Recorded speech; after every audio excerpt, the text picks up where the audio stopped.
رب کو ہم بندوں سے ہے کتنی محبتیں دیکھیے، اپنی غفلت دیکھیے، اس کی عنایتیں دیکھیے۔ اور اب میں گزارش کر رہا ہوں مولانا شاہد جمال ندوی صاحب سے کہ وہ خطاب فرمائیں، لیکن اسی کے ساتھ ایک گزارش اور، وقت ہمارے پاس بہت محدود ہے، وقت کا خیال رکھیں۔ وہ تو ہم شکر گزار ہیں یہاں کے انتظامیہ کے، پولیس پرشاسن کے، تھانہ پربھاری اور چوکی پربھاری کے، کہ ان کی عنایتوں سے ہمیں یہ بھب آیوجن، اس پروگرام کے آیوجن کا ہمیں کھلے میدان میں اوسر ملا، ہمیں موقع ملا۔ ہم تہہ دل سے ان کے شکر گزار ہیں کہ انہوں نے ہمیں یہ موقع دیا، ہم کھلے میدان میں اس پروگرام کا آیوجن کر رہے ہیں۔ ہم بار بار ان کے خدمت میں دھنیہ واد کہتے ہیں، شکریہ۔ مولانا شاہد جمال صاحب ندوی حفظ اللہ۔ السلام علیکم ورحمۃ اللہ وبرکاتہ۔ الحمد للہ رب العالمین والصلاة والسلام على سید المرسلین وعلى آلہ الطیبین الطاہرین وعلى أصحابه الغر الميامين ومن تبعهم بإحسان إلى يوم الدين وبعد، فأعوذ بالله من الشيطان الرجيم، بسم الله الرحمن الرحيم۔ لو أنزلنا هذا القرآن على جبل لرأيته خاشعا متصدعا من خشية الله وتلك الأمثال نضربها للناس لعلهم يتفكرون۔ وقال تعالى: الله نزل أحسن الحديث كتابا متشابها مثاني تقشعر منه جلود الذين يخشون ربهم ثم تلين جلودهم وقلوبهم إلى ذكر الله، ذلك هدى الله يهدي به من يشاء ومن يضلل فما له من هاد۔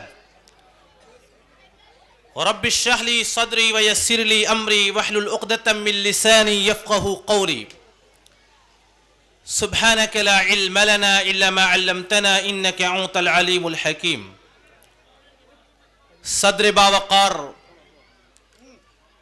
علماء گرامی قدر، نوجوانوں، بزرگوں، سب سے پہلے تو میں مبارکباد پیش کر دوں ان طلباء کو جنہوں نے قرآن کریم کے حفظ کی تکمیل کی،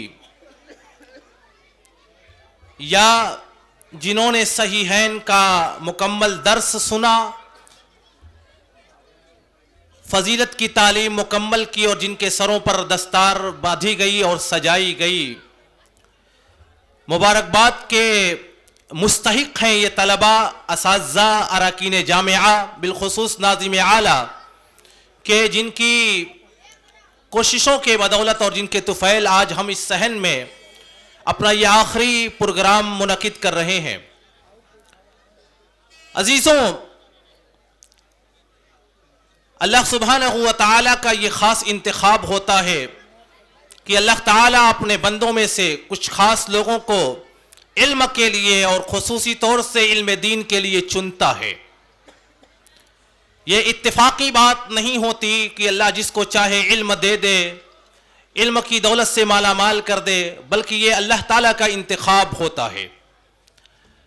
قرآن مجید کے اندر اللہ سبحانہ و تعالیٰ ارشاد فرماتا ہے: یؤتی الحکمت من یشاء ومن یؤت الحکمت فقد اوتی خیرا کثیرا۔ اللہ سبحانہ و تعالیٰ جس کو چاہتا ہے علم سے، حکمت سے نوازتا ہے، اور جس آدمی کو اللہ تعالیٰ حکمت سے نواز دے، جس آدمی کو علم کی دولت مل جائے، فقط اوتی خیرا کثیرا، تو اس کو بہت بڑی دولت ملی ہے، اس کو بہت بڑی نعمت ملی ہے۔ قرآن مجید کی اس آیت کریمہ کی تفسیر میں علامہ طبری نے حضرت عبداللہ ابن عباس رضی اللہ تعالی عنہ کا قول نقل کیا ہے، فرماتے ہیں کہ یہاں پر حکمت سے مراد قرآن کریم کی معرفت ہے، قرآن کے ناسخ و منسوخ کا علم، قرآن کے محکم اور متشابہ کا علم، قرآن کے مقدم اور مؤخر آیات کا علم، قرآن کے حلال اور حرام احکامات کا علم مراد ہے۔ وَمَنْ يُؤْتَ الْحِکْمَةَ، جس آدمی کو حکمت دے دی گئی، جس آدمی کو قرآن کا علم دیا گیا، جس آدمی کو ناسخ و منسوخ کا علم عطا کر دیا گیا، جو آدمی شریعت کے احکامات اور حلال و حرام کو سمجھنے لگ گیا، فقط اوتی خیرن کثیرا، تو اس کو بہت بڑا خیر مل چکا ہے، بہت بڑی بھلائی وہ حاصل کر چکا ہے، اللہ تعالیٰ کی بہت بڑی نعمت اسے ملی ہے۔ امام بخاری رحمۃ اللہ علیہ نے صحیح البخاری جلد اول کے اندر حضرت معاویہ رضی اللہ تعالی عنہ کی سند سے ایک حدیث نقل کی ہے، فرماتے ہیں اللہ کے رسول صلی اللہ علیہ وسلم نے ارشاد فرمایا کہ من یرید اللہ بہ خیرا یفقہہ فی الدین، اللہ تعالیٰ جس کے ساتھ خیر کا ارادہ کرنا چاہتا ہے اسے دین کا علم، دین کی فقہ، دین کی سمجھ اور دین کا علم اور شرعی علوم سے نواز دیتا ہے۔ تو بتانے کا مقصد یہ ہے کہ اللہ تعالیٰ نے اگر آپ آج علم دین کی دولت سے نوازا ہے، آپ کو یہ اعزاز بخشا ہے کہ آپ طالب علم ہیں، بلکہ آپ نے فضیلت کی تکمیل کی ہے اور قرآن کریم کے حفظ کی تکمیل کی ہے، تو یہ اللہ تعالیٰ کی بہت بڑی نوازش ہے، بہت بڑی عنایت ہے، اور اللہ تعالیٰ کے آپ منتخب کردہ بندے ہیں۔ بہرحال قرآن مجید کی جو آیت کریمہ میں نے آپ کے سامنے تلاوت کی ہے، اسی آیت کی تفسیر کر کے میں اپنی بات کو ختم کروں گا۔ بہت لمبی اور چوڑی تقریر نہیں کرنے والا، میرے علاوہ دو مہمان مقررین موجود ہیں اور انشاءاللہ العزیز آپ ان کے بیانات کو سنیں گے۔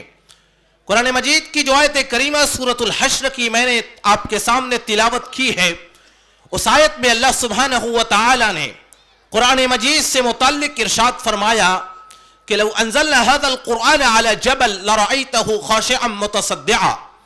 اگر ہم نے اس قرآن کو کسی پہاڑ کے اوپر نازل کیا ہوتا تو آپ دیکھتے کہ وہ پہاڑ اللہ کے خوف سے ٹکڑے ٹکڑے، ریزے ریزے، ذرے ذرے اور چور چور ہو جاتا۔ یہ قرآن جو آپ نے دلوں میں سجایا ہے، جس کو یاد کیا ہے، جس کو آپ نے حفظ کیا ہوا ہے، اس کی تاثیر اللہ سبحانہ و تعالی بیان کرتے ہوئے کہتا ہے اگر پہاڑ پر نازل کر دیا جاتا، اور صحیح بات ہے قرآن مجید کے اندر وہ تاثیر موجود ہے۔ نبی کائنات جناب محمد رسول اللہ صلی اللہ علیہ وسلم کے اوپر اس قرآن کی جب وحی نازل ہوا کرتی تھی تو اس کے اندر اتنی تاثیر ہوتی تھی، اتنی عظمت ہوتی تھی، اتنی ثقالت ہوتی تھی، اتنی طاقت ہوا کرتی تھی کہ صحیح البخاری جلد اول کی ایک روایت میں حضرت عائشہ رضی اللہ تعالی عنہا فرماتی ہیں وَإِنِّي لَرَأَيْتُهُ فِي الْيَوْمِ الشَّدِيدِ الْبَرْدِ فَيَفْسِمُ عَنْهُ وَإِنَّ جَبِينَهُ لَيَتَفَسَّدُ عَرَقًا، میں نے اللہ کے رسول صلی اللہ علیہ وسلم کو دیکھا کہ جب قرآن کی آیات آپ کے اوپر نازل ہو رہی تھیں، سخت ٹھنڈی کا زمانہ ہے، کڑاکے کی وہ ٹھنڈی ہے، وَإِنَّ جَبِينَهُ لَيَتَفَسَّدُ عَرَقًا، لیکن ٹھنڈی کے اس عالم میں بھی، سخت کڑاکے کی اس ٹھنڈی میں بھی جب وحی کا سلسلہ رکتا اور تھمتا، آپ کی پیشانی پسینے سے تر بتر ہو جاتی تھی، آپ کی پیشانیوں سے پسینہ آنے لگتا تھا۔ اور صحیح البخاری جلد دوم کتاب التفسیر کی ایک روایت میں حضرت زید ابن ثابت رضی اللہ تعالی عنہ کے بارے میں آتا ہے رسول پاک صلی اللہ علیہ وسلم کے اوپر قرآن مجید کی جب کوئی آیت نازل ہوا کرتی، اللہ کے رسول صلی اللہ علیہ وسلم حضرت زید ابن ثابت کو بلواتے، کاتبین وحی میں سے کسی کاتب صحابی کو بلواتے۔ زید ابن ثابت سے روایت ہے کہ اللہ کے رسول نے مجھے بلوایا، قرآن مجید کی آیت کریمہ نازل ہو رہی تھی، لا يستوي القاعدون من المؤمنین غیر اولی الضرر والمجاہدون فی سبیل اللہ، جب یہ آیت کریمہ نازل ہوئی حضرت زید ابن ثابت رضی اللہ تعالی عنہ کو اللہ کے رسول نے بلوایا، اور حضرت زید ابن ثابت رسول پاک سے بالکل قریب ہو کر کے بیٹھتے ہیں، اللہ کے رسول کا پاؤں، آپ کا پاؤں حضرت زید ابن ثابت کے پاؤں اور ران کے اوپر پڑتا ہے،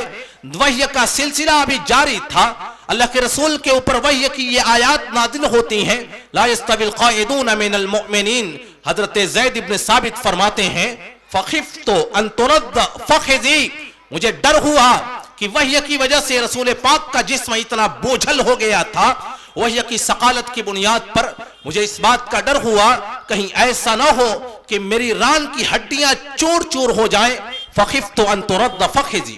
مجھے ڈر ہوا، اللہ کے رسول کا جسم اتنا بوجھل ہوا کہ مجھے ڈر محسوس ہوا کہ کہیں میری ران کی ہڈی چور نہ ہو جائے۔ قرآن کی عظمت،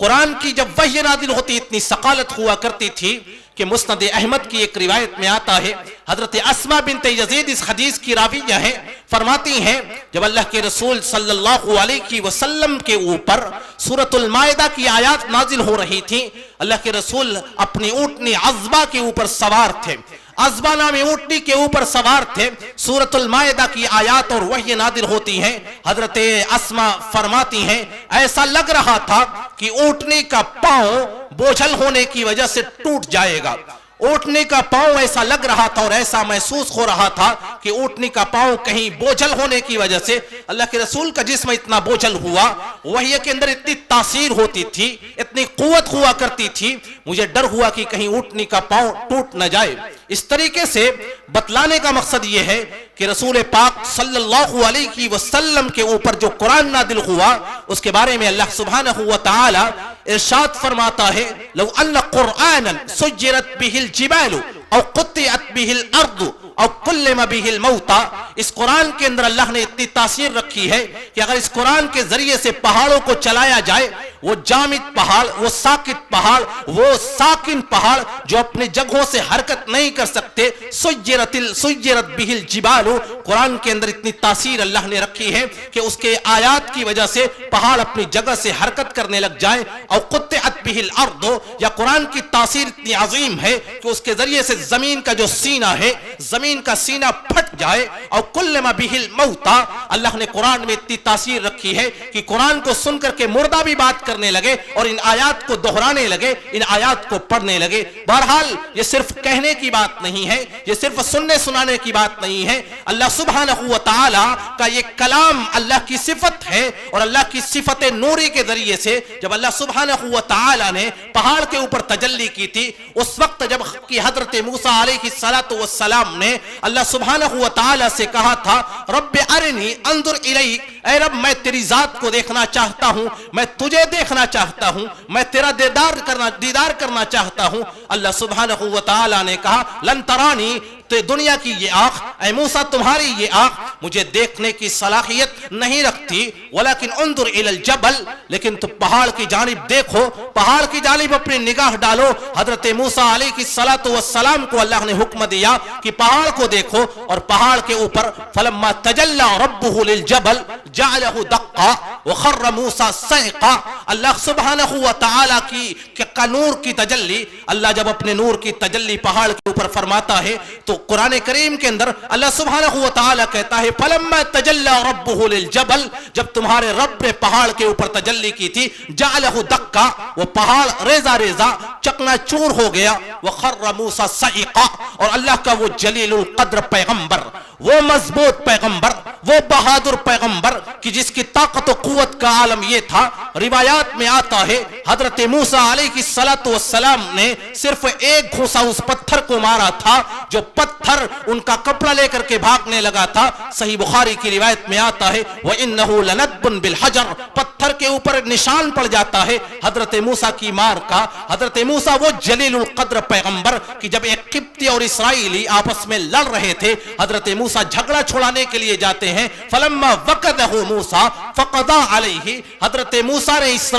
اسرائیلی قبطی کو ایک گھونسا مارا تھا، اور قبطی وہیں پر زمین پر ڈھیر ہو کر کے گر کر کے مر گیا تھا۔ وہ حضرت موسیٰ اللہ کا وہ جلیل القدر پیغمبر کہ جن کے بارے میں روایات میں آتا ہے، صحیح مسلم کی روایت میں آتا ہے اللہ کے رسول صلی اللہ علیہ وسلم ارشاد فرماتے ہیں جب ملک الموت حضرت موسیٰ علیہ السلام کی روح کو قبض کرنے کے لیے آتا ہے، ملک الموت کو حضرت موسیٰ نے گھونسا مارا تھا اور ملک الموت کی آنکھ پھوٹ گئی تھی۔ بہرحال اللہ کا یہ جلیل القدر پیغمبر جب اللہ کے نور کی تجلی اس پہاڑ کے اوپر ہوتی ہے، قرآن کہتا ہے فلما تجلى ربه للجبل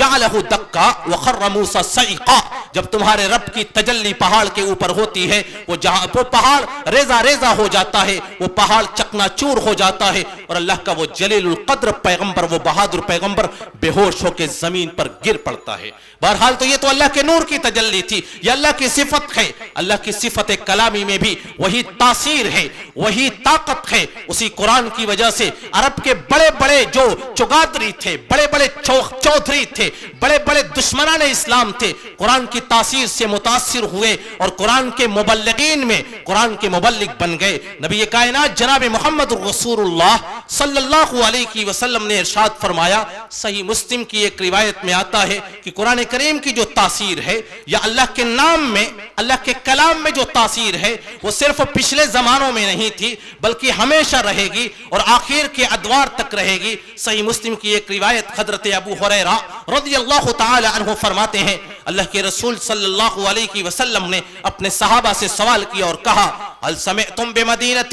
جانب منها في البر وجانب منها في البحر. اے میرے صحابہ, کیا تم نے اس شہر کے بارے میں کبھی سنا ہے جس شہر کے ایک جانب دریا ہے, جس شہر کے ایک جانب سمندر ہے اور جس شہر کے دوسرے جانب خشکی واقع ہے؟ اللہ کے رسول صلی اللہ علیہ وسلم کا یہ سوال قسطنطنیہ شہر کے بارے میں تھا جس کے اوپر مسلمانوں کی حکومت ہے, لیکن اللہ کے رسول فرماتے ہیں آخری دور میں یہودی اس کے اوپر غالب آ جائیں گے, کیونکہ شہر قسطنطنیہ جس کا جدید نام استنبول ہے یہ دو بر اعظموں کا سنگم ہے. بر اعظم ایشیا اور بر اعظم افریقہ کو جوڑتا ہے, اور آخر زمانے میں یہودی اس بر اعظم کے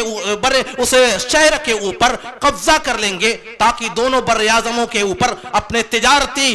کاز کو اور کام کو پھیلانے میں آسانی ہو. اور فلسطین کو اسی لیے ٹارگٹ کیا گیا ہے, یہودیوں نے فلسطین پر قبضہ کرنے کی اسی لیے بھی پلاننگ کی, تجارتی مقصد ان کا یہ تھا کہ چونکہ فلسطین تین بر اعظموں کا مرکز ہے, بر اعظم ایشیا, بر اعظم افریقہ اور بر اعظم یورپ, اور ساتھ ہی ساتھ فلسطین کے کنارے میڈیٹرانین سی ہے, دریائے بحر ابیض متوسط موجود ہے جس کے ذریعے سے پورے دنیا کے اندر مال کی سپلائی ہو سکتی ہے. بہرحال آخر زمانے میں جب یہودی فلسطین کے بلکہ استنبول کے اوپر قابض ہو جائیں گے, شہر قسطنطنیہ کے اوپر, اللہ کے رسول صلی اللہ علیہ وسلم اسی شہر قسطنطنیہ کے بارے میں فرماتے ہیں کہ لا تقوم الساعة حتى يغزوها 70,000 من بني اسحاق. قیامت قائم نہیں ہوگی یہاں تک کہ شہر استنبول کو اور قسطنطنیہ کو فتح کرنے کے لیے بنو اسحاق کے 70,000 افراد روانہ ہوں گے, ایک اسلامی لشکر روانہ ہوگا.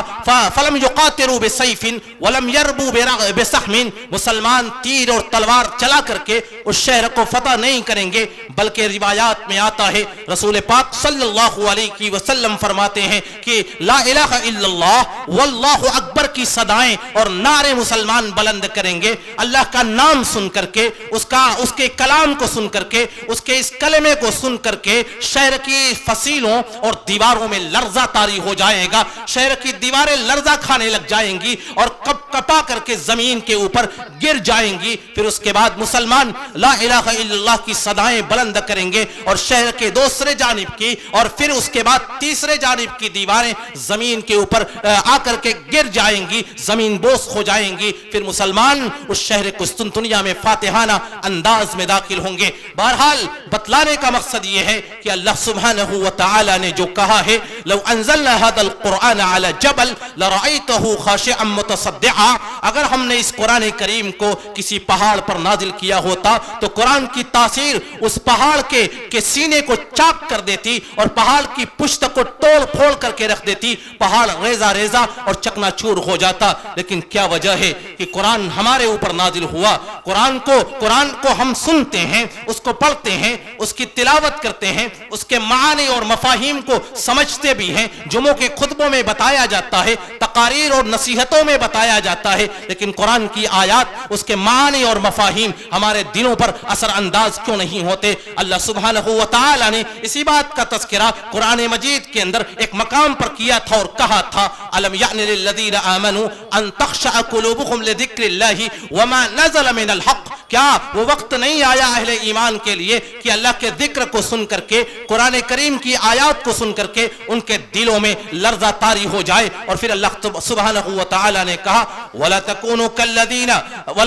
كَالَّذِينَ أُوتُوا الْكِتَابَ مِنْ قَبْلُ، ان لوگوں کی طریقے سے نہ ہو جانا کہ جن کو تم سے پہلے آسمانی کتابیں دی گئیں فَطَالَ عَلَيْهِمُ الْأَمَدُ، اور جیسے جیسے ایام زمانے گزرتے گئے فَقَسَتْ قُلُوبُهُمْ، ان کے دلوں میں سختی پیدا ہو گئی۔ ہم سے پہلے جو آسمانی کتابوں کے حاملین تھے، جیسے جیسے کتاب کے نزول سے ان کا زمانہ دور ہوتا گیا، قرآن کہتا ہے فَقَسَتْ قُلُوبُهُمْ، ان کے دلوں میں سختی پیدا ہو گئی، ان کے دلوں میں قسوت پیدا ہو گئی، قساوت پیدا ہو گئی، غلظت و سختی پیدا ہوئی، جس کی وجہ سے قرآنی آیات، آسمانی کتابوں کی آیات ان کے اوپر اثر انداز نہیں ہو رہی تھی۔ اسی لیے اللہ سبحانہ و تعالی نے یہی بات قرآن مجید کے اندر کہی اور کہا ثم قست قلوبکم من بعد ذلك فہی کالحجارہ، تمہارے دل اتنے سخت ہو گئے کہ پتھروں سے زیادہ سخت ہوئے، پتھر سے پانی اور دریا بھی بہ پڑتا ہے، لیکن تمہارے دلوں میں اتنی سختی پیدا ہو گئی کہ قرآن کریم کی آیات اس کے اوپر اثر انداز نہیں ہوتی۔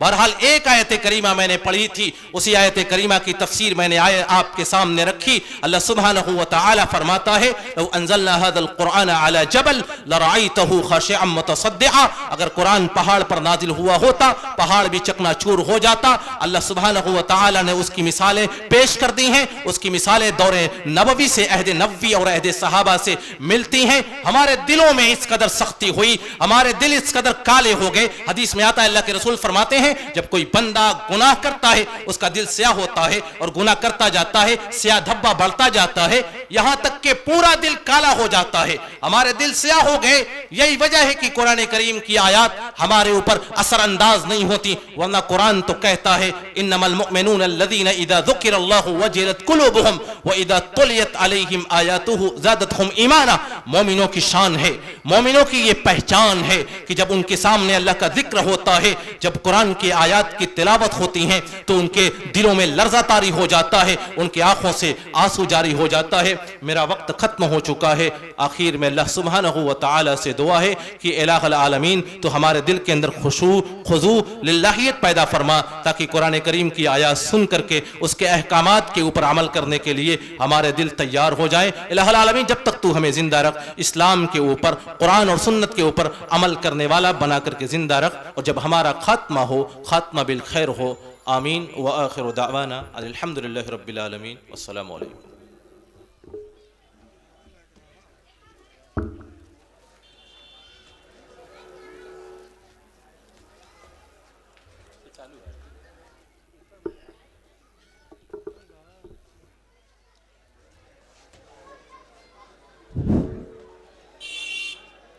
کاش کے وقت اجازت دیتا اور ہم اور بھی تفصیل کے ساتھ سنتے مولانا محترم سے۔ اللہ کرے وہ وقت آئے کہ ہم بہت ہی دیر تک ان کے بیان کو سنیں۔ بہرحال اگلے خطیب کو دعوت دینے سے پہلے میں ایک بار پھر آپ تمام حضرات سے گزارش کر رہا ہوں کہ پیچھے بستر لگا ہوا ہے، بیٹھنے کی جگہ ہے، آپ اطمینان سے بیٹھ کر سنیں، تاکہ آپ کو جب اطمینان ہوگا سننے میں تو وہ باتیں اثر بھی کریں گی۔ میں اپنے رضاکاروں سے بھی گزارش کر رہا ہوں کہ لوگوں کو بڑے ہی ادب اور احترام کے ساتھ بیٹھانے کی کوشش کریں۔ اس سے پہلے کہ میں اگلے خطیب کو دعوت دوں، ایک اور خوشکن منظر آپ حضرات کے سامنے پیش کرنا چاہتا ہوں، اور میں جانتا ہوں کہ اس منظر کو بھی آپ محفوظ رکھنا چاہیں گے، سیو کرنا چاہیں گے، لیکن پھر وہی گزارش کہ آپ ان لمحات کو محفوظ رکھنے کی کوشش کیجئے، لیکن سنجیدگی کا مظاہرہ کرتے ہوئے، انتشار سے بچتے ہوئے۔ حضرات، آپ جانتے ہیں کہ آج کے اجلاس کی صدارت فرما رہے ہیں فضیلت الشیخ مولانا محفوظ الرحمان صاحب فیضی حفظہ اللہ، سابق استاذ حدیث جامعہ محمدیہ کھیدو پورا۔ اور میں نے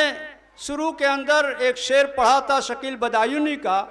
میں نے آپ سے کہا تھا کہ ڈھونڈو گے اگر ملکوں ملنے کے نہیں نایاب ہیں ہم، اے اہل زمانہ قدر کرو نایاب نہ ہو کمیاب ہیں ہم۔ وہ شخصیت ہمارے درمیان موجود ہے، اور میں سمجھتا ہوں کہ انہوں نے پتہ نہیں کس منظر میں یہ شعر کہا ہوگا، لیکن وہ شعر مجسم شکل میں اگر دیکھیں تو ہمارے کرسی صدارت اور مسند صدارت کی طرف دیکھیں۔ بہرحال وہ صرف ہمارے سابق استاذ ہی نہیں بلکہ ہمارے سرپرست بھی ہیں، اور جب بھی ہم نے ان سے گزارش کی ہے اپنی طبع ناساز کے باوجود انہوں نے ہماری حوصلہ افزائی کی اور یہاں پر تشریف لائے ہیں۔ ہم یہ چاہتے ہیں کہ ہمارا ان سے یہ رشتہ مضبوط سے مضبوط تر رہے۔ ہم اس رشتے کو پائیداری دینے کے لیے آج ان کی خدمت میں ایک حقیر سا نذرانہ پیش کریں گے۔ عرف عام کے اندر تو لوگ کہتے ہیں کسی کو سمانت کرنا، اعزاز دینا، لیکن اس شخصیت کو ہم کیا سمان دیں گے، ہم اس کو اعزاز کیا دے سکیں گے، بلکہ ہم ان سے نسبت جوڑ کر اپنے کو معزز کرنا چاہتے ہیں۔ اور اس کے لیے میں ناظم اعلیٰ جامعہ محمدیہ کھیدو پورہ سے گزارش کروں گا کہ وہ آئیں اور موصوف کی خدمت میں مومنٹو پیش کر کے ہمارے اس رشتے کو اور پائیداری عطا کریں۔ تھوڑا سا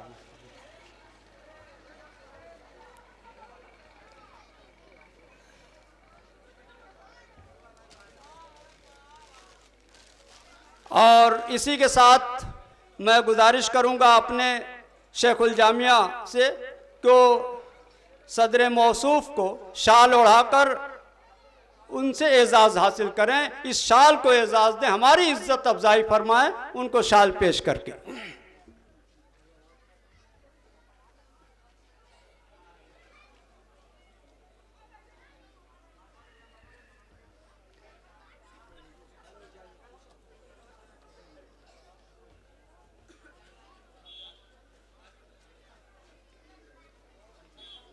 شکراً، جزاک اللہ۔ اور اب میں بلا کسی تاخیر کے گزارش کر رہا ہوں، میں اس اعزاز کا مستحق تھا نہیں تھا، مگر بہرحال یہ اعزاز حاصل ہوا ہے۔ بہت بہت آپ تمام حضرات کا، ناظم صاحب کا، اراکین کا، اساتذہ کا تہ دل سے شکر گزار ہوں۔ شکراً۔ اللہ آپ کی حیات کو طویل کرے، آپ کو صحت و تندرستی عطا فرمائے۔